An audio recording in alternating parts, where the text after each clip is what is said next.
তো সকালবেলা এসে একটা ভিডিও করেছিলাম, সেখানে আমি তোমাদের বিশ্বাস নিয়ে অনেক কিছু আলোচনা করেছিলাম।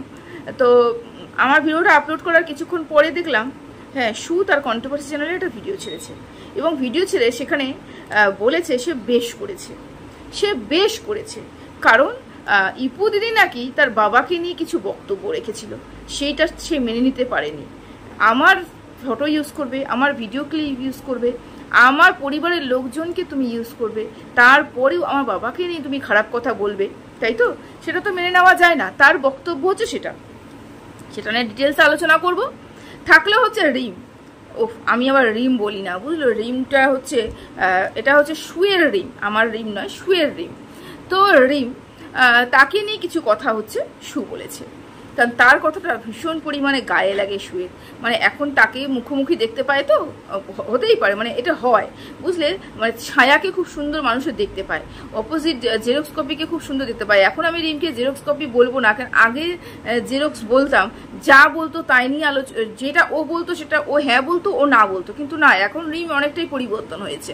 যাই হোক, জেরক্স বলছি না, তবে রিমকে নিয়ে কিছু কথা বললো, এবং সে বললো যে বিশ্বাস রাখার কথা তুই আমাকে বলছিস, আমি বিশ্বাস রাখিনি। যদি আমি বিশ্বাস নাই রাখতাম, বা আমার কথা যদি বিশ্বাস না থাকতো, বা আমার কথা যদি দাম না থাকতো, তাহলে ওর চ্যানেল একটাও থাকতো না, এই কথাটা বলেছে। তো আমি সর্বপ্রথমে বিশ্বাস নিয়ে একটু আলোচনা করি। সু যখন সর্বপ্রথম ওয়াইটিতে একটা কি বলবো রেভলিউশন আনার চেষ্টা করেছিল, যে বিপরীত পক্ষের মানুষদের সাথে মিলে গিয়ে একত্রিত হয়ে একটা সুন্দর কন্ট্রোভার্সি সৃষ্টি করবে। সর্বপ্রথম কিন্তু কিমার সাথে এবং রিমের সাথে যোগাযোগ করেছিল। তখন রিমকে বলেছিল 49 আমি আর কোনোদিনও বলবো না, কারণ আমি ভালো মতনই জানি যে 49 টাকা দিয়ে আর যাই হোক দেহ ব্যবসা হয় না, 49 টাকা দিয়ে আর যাই হোক মানে রিচার্জ ছাড়া আর অন্য কিছু হয় না, এটা বলেছিল। তাই 49 নিয়ে আমি তোকে কোনো খোটাও দেবো না, 49 নিয়ে তখন কিছু বলবোই না। মানুষ অন্যরকম কথা, অনেক রকমের কথা বলবে, কিন্তু আমি যেটা বলে দিয়েছি আমি সেটাই বলবো, আমি কোনোদিনও বলবো না। তো আমি আদার্স কথার ভিতরে নাই বা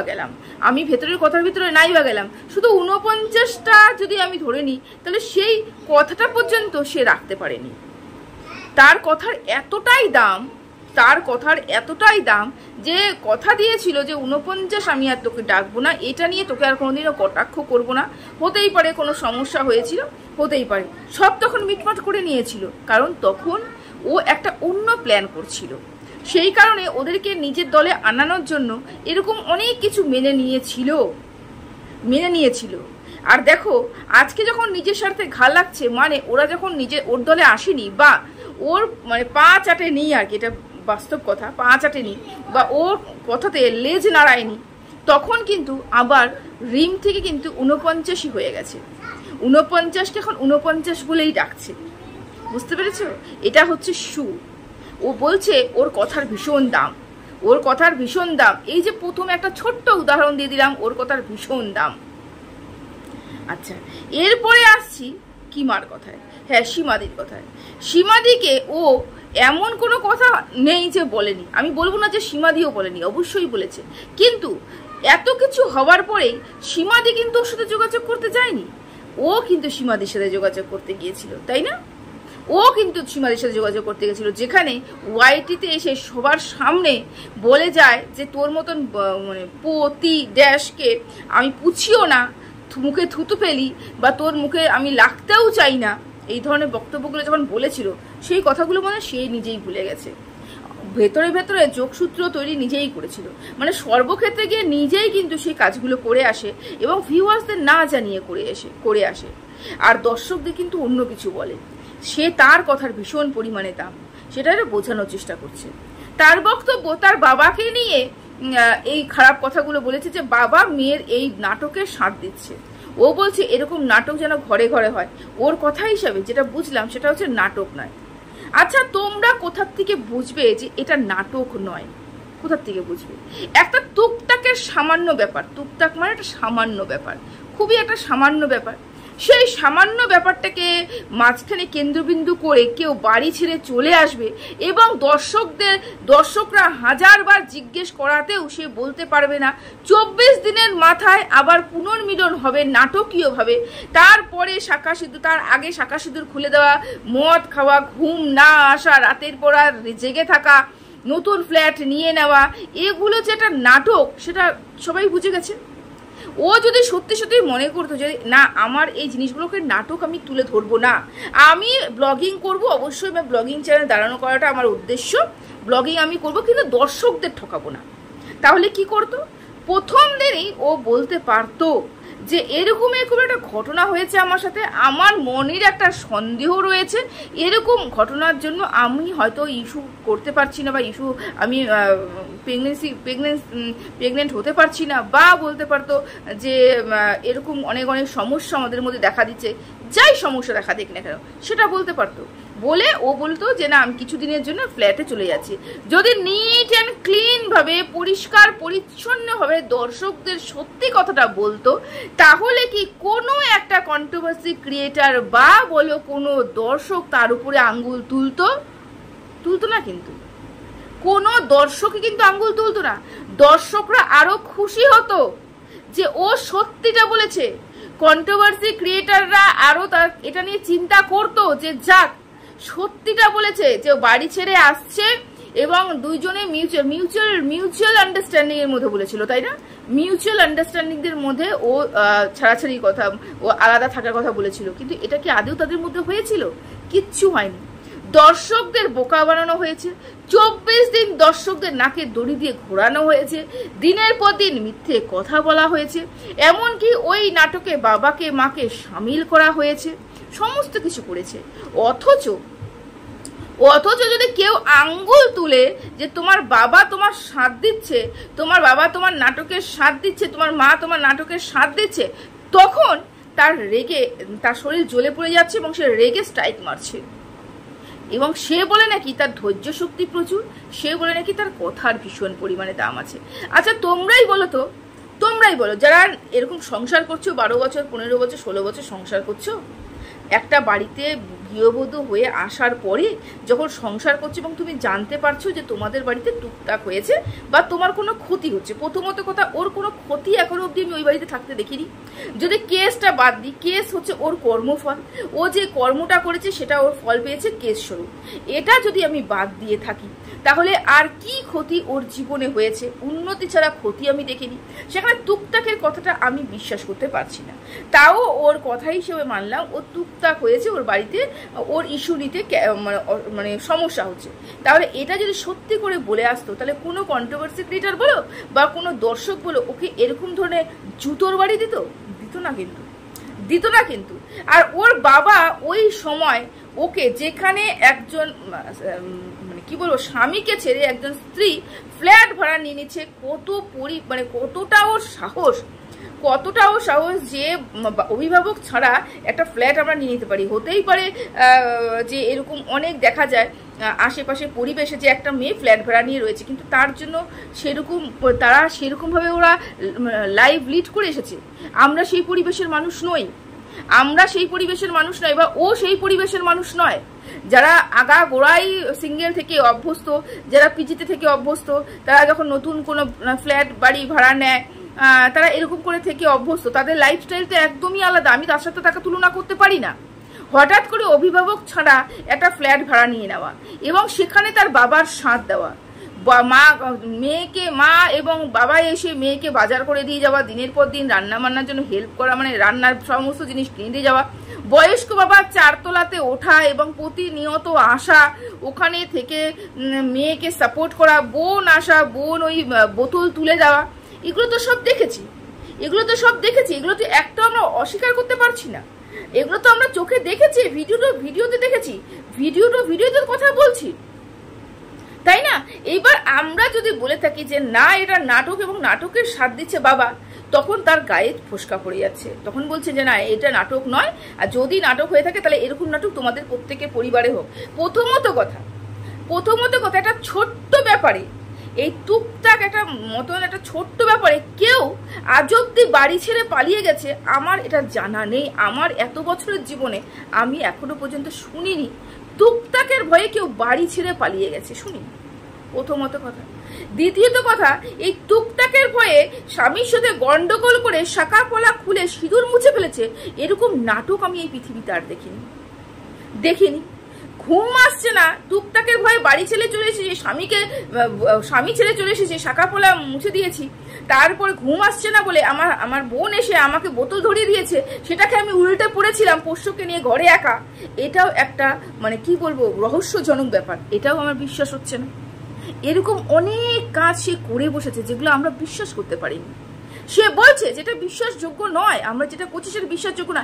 আরে যখন তুমি নিজেই জানো যে কাজগুলো তুমি করছো সেটা বিশ্বাসযোগ্য নয়, তাহলে কিভাবে বলতে পারছো মানুষদেরকে যে তুমি জোর করে বিশ্বাস করো?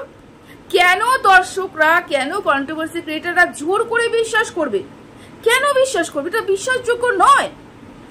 এবার তোমার কথা হিসাবে তোমার বাবাকে কিছু বলা যাবে না, তোমার বাবা তোমার সাথ দিচ্ছে সেটা বলা যাবে না।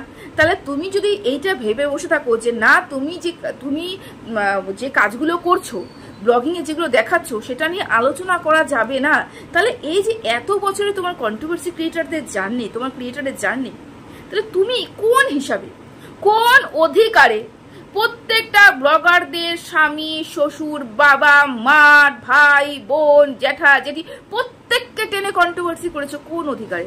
আজকে তুমি অধিকার জিজ্ঞাসা করছো, সেই অধিকার তোমাকে কে দিয়েছে? পুদিকে বলো এই অধিকারটা তোমাকে কে দিয়েছে?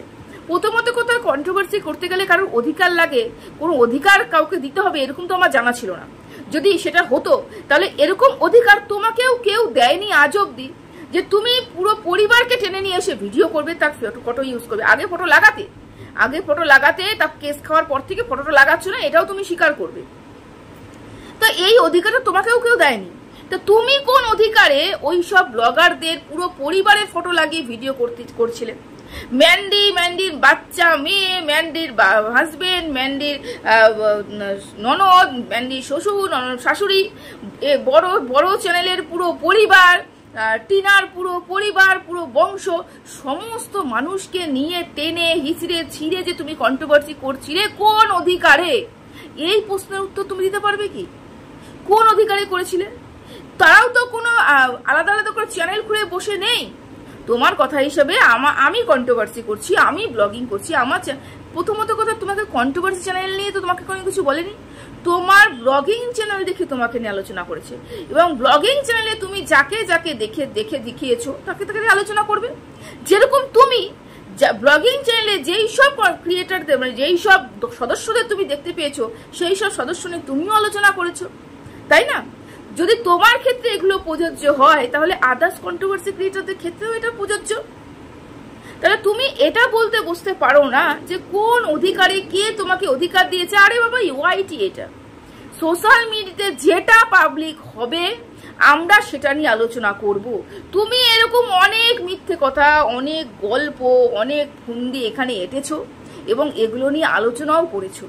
কেউ তোমাকে স্ট্রাইক দেয়নি, কেউ তোমাকে বলেনি যে তোমার তুমি কোন অধিকারে আমাদেরকে নিয়ে আলোচনা করছো, তোমাকে কোন অধিকারে তুমি আমার ফটো ইউজ করছো বলেছে কি? কেউ বলেনি। অথচ প্রত্যেকটা ব্লগারের বাড়ির সদস্যকে তুমি ছিঁড়ে খেয়েছো। তারাও তো বলতে পারতো, তারাও তো সাফাই গাইতে পারতো যে তুমি যেটা বলছো সেটা সত্যি নয়, সত্যি অন্য কিছু, তুমি দর্শকদের ভুল দেখাচ্ছ। কেউ তো বলতে আসেনি, কারণ তাদের সহ্য ক্ষমতা অনেক বেশি, ধৈর্য শক্তি অনেক বেশি, যেটা তোমার মধ্যে নেই। তাদের কথার দাম রয়েছে যেটা তোমার মধ্যে নেই। বুঝতে পেরেছো? অধিকার কেন কোথা থেকে পেয়েছে, কেন বলবে? কমপক্ষে তুমি এইসব কথাগুলো বলতে বসো না, কারণ তোমাকে এই কথাগুলো মানায় না। কারণ তুমি ওয়াইটিতে যা করে গেছো, এগুলো তোমার মুখে মানায় না। তোমার বাবা তোমাকে সাথ দিচ্ছিল নাটকে, এখনো নাটক চলছে।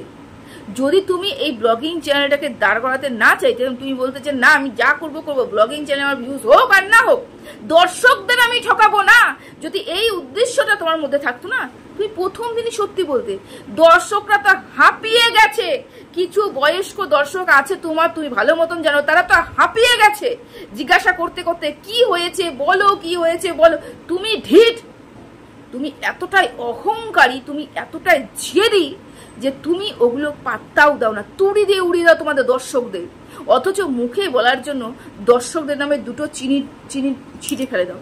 ওই যে পিঁপড়ে যেরকম আসে খেতে, ওরকম কিছু দর্শক তোমার কাছে খেতে আসে, চিনি প্রতিদিন একটুখানি ছিটে দাও। কিন্তু তাছাড়া তোমার কাছে ওই দর্শকদের কোনো দাম নেই, কোনো দাম নেই। যদি থাকতো তাদের ইমোশনসের দাম, যাদের তো থাকতো তাদের যদি তোমার কি বল সময়ের দাম তোমার কাছে থাকতো, যে ওরা সময় ব্যয় করে তোমার ভিডিওগুলো দেখছে, তাহলে তাদের ইমোশনসের দাম আমি দিই। আমি কমপক্ষে দর্শকদের ঠকাবো না। 24টা দিন আমি দর্শকদের এরকম খারাপ পরিস্থিতির মধ্যে রাখবো না, যারা আমাকে অরিজিনাল ভালোবাসে। শুরুতেই আমি বলে দেবো এই এই ঘটনা আমার সাথে হচ্ছে, কিন্তু তুমি কিচ্ছু করোনি। ক্যামেরাটা সেট করে রেখে সাউন্ডটা অফ করে দর্শকদের বোঝানোর চেষ্টা করেছো হাজবেন্ড এবং ওয়াইফের মধ্যে বিশাল একটা গন্ডগোল, যেটা মানে মিটমাট করার জন্য বাবা মা দীর্ঘদিন ধরে এখানে চলে আসছে।